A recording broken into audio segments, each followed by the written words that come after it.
Assalamu alaikum. Hello guys, welcome to my channel Bisnu Review. இன்னைக்கு நம்ம சேனல்ல செம டேஸ்டான ஒரு prawn மசாலா எப்படி பண்றதுன்னு நம்ம பார்க்க போறோம். இது சாதம், தோசை, சப்பாத்தி எல்லாத்துக்குமே சூப்பரா செட் ஆகும். இந்த prawn மசாலா எப்படி பண்றதுன்னு பார்க்கிறதுக்கு முன்னாடி நம்ம சேனலை subscribe பண்ணாதவங்க subscribe பண்ணிருங்க. கூடவே பக்கத்துல இருக்க bell icon-ஐ click பண்ணிருங்க. வாங்க எப்படி பண்றதுன்னு பார்க்கலாம். பெரிய சைஸ் வெங்காயம் 2 எடுத்துர்க்கேன். குட்டி குட்டியா 4 தக்காளி எடுத்துர்க்கேன். பெரிய தக்காளி எடுத்தீங்கன்னா 2 தக்காளி போதும். இத குட்டி குட்டியா கட் பண்ணி நான் எடுத்து வச்சிருக்கேன். இது கூடவே கொத்தமல்லி புதினா இலையும் கருவேப்பிலையும் நான் வாஷ் பண்ணி கட் பண்ணி எடுத்து வச்சிருக்கேன். 1/2 kg இறாலை நல்லா வாஷ் பண்ணி எடுத்து வச்சிருக்கேன். ஒரு கடாயை ஹீட் பண்ணிட்டு இதுல எண்ணெய் ஊத்திக்கலாம். எண்ணெய் நல்லா ஹீட் ஆகட்டும். எண்ணெய் நல்லா ஹீட் ஆனதும் வாஷ் பண்ணி வச்சிருக்க கருவேப்பிலையை சேர்த்துக்கிறேன். கருவேப்பிலை நல்லா பொரிஞ்சு வந்ததுக்கு பிறகு குட்டி குட்டியாக கட் பண்ணி வச்சுருக்க வெங்காயத்தை இது கூட சேர்த்துட்டு இதை நல்லா வதக்கி விட்டுக்கலாம். வெங்காயம் நல்லா வதங்கட்டும்.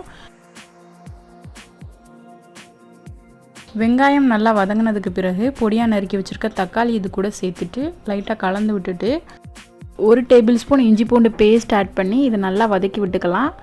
இஞ்சி பூண்டோட அந்த பச்சை வாசனை போகணும்.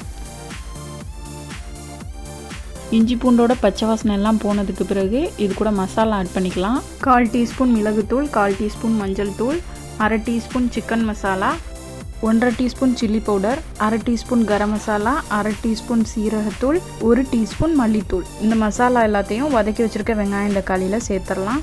சேர்த்துட்டு லைட்டாக கலந்து விட்டுட்டு இது கூட தண்ணி ஆட் பண்ணிக்கலாம். இந்த மசாலாவோட ராஸ்மெல் எல்லாம் போகட்டும். இது கூட தேவையான அளவு உப்பு சேர்த்துட்டு கலந்து விட்டுறலாம். மசாலாவோட பச்சை வாசனை எல்லாம் போனதுக்கு பிறகு மல்லி புதினா இலை நறுக்கி வச்சுருக்கோம்ல அதையும் இது கூட சேர்த்துட்டு இதை கலந்து விட்டுறலாம். வாஷ் பண்ணி எடுத்து வச்சுருக்க இந்த இறாலையும் இது கூட சேர்த்துட்டு இது லைட்டாக கலந்துட்டு இறால் வேகிற அளவுக்கு தண்ணி ஊற்றிக்கிறேன். இறால்லையுமே கொஞ்சம் தண்ணி விடும், அதனால் தண்ணி கொஞ்சமாக தான் ஆட் பண்ணியிருக்கேன். இதை நல்லா மிக்ஸ் பண்ணி விட்டுட்டு இப்போ இறாலை நல்லா வேக வச்சிடலாம். இது கொஞ்சம் பெரிய இறாலாக இருக்கனால நான் ஒரு 10 நிமிஷம் வேக வச்சு எடுத்துக்கிட்டேன். இது அப்பப்போ இந்த மாதிரி கிளறி விட்டுட்டே இருக்கணும், இல்லைனா மசாலா எல்லாம் சேர்ந்து அடி பிடிச்சிரும். இறால் நல்லா வெந்ததுக்கு பிறகு நம்மளுக்கு ப்ரான் மசாலா ரெடி ஆயிரும். தண்ணி எல்லாம் வற்றிட்டு அந்த மசாலாவோட எண்ணெய் பிரிஞ்சு வரும். இந்த ஸ்டேஜில் நம்ம அடுப்பை ஆஃப் பண்ணிடலாம். நம்ம டேஸ்ட்டான ஒரு ப்ரான் மசாலா சூப்பராக ரெடி ஆயிடுச்சு. இது சாதம், தோசை, சப்பாத்தி, இடியாப்பம்னு எல்லா விதமான மெயின் டிஷ்ஷுக்குமே சூப்பராக செட் ஆகும். கண்டிப்பாக நீங்கள் வீட்டில் ட்ரை பண்ணுங்கள். ஒரு தடவை செஞ்சு பார்த்துட்டிங்கன்னா திரும்ப திரும்ப நீங்கள் வச்சுட்டே இருப்பீங்க. அவ்வளோ டேஸ்ட்டாக இருக்கும்.